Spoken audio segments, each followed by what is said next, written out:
Mbote na bino bandeko eza wa bino mama Henriette Kilimbu Shembo TV ezui awa eza émission kaka moke eza ngo pe émission te présentable eza nde mikate nazo présenter bino mikate mais avant tout na pesa na mbote na ba abonné na nganyo so akolo bazo support ngai na ba abonné na nganyo so asiko ba komona ba kokota na sinkaka bo kota bomi abonné na Henriette Kilimbu Shembo TV masolo nyo sezali pondo alibondo mbika mayebo, mbinzo,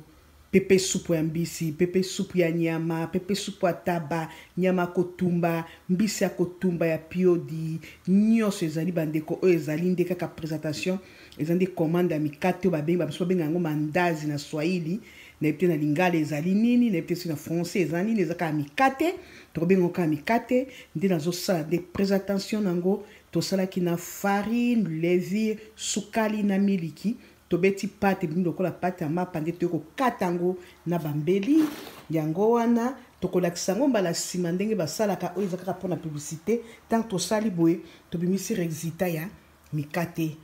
yango nde yango tolambi yango wana kuna tolambi nde ebimisi résultat ya boye bandeko basi baya mobali bokota bomi abonné na Henriette Kilimbu Shembo TV masolo eza war bokota mbote na bino mbote na Nadine Bola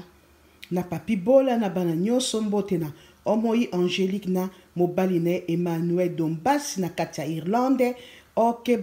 mbote si bokota abonnez-vous bino mokota ka sorta mikate aboya mwasi ya mobali ozanga komi abonné et pas les qui na yo et pas yaya na yo pas ko connaît pas maman Henriette Kilimbu Shembo TV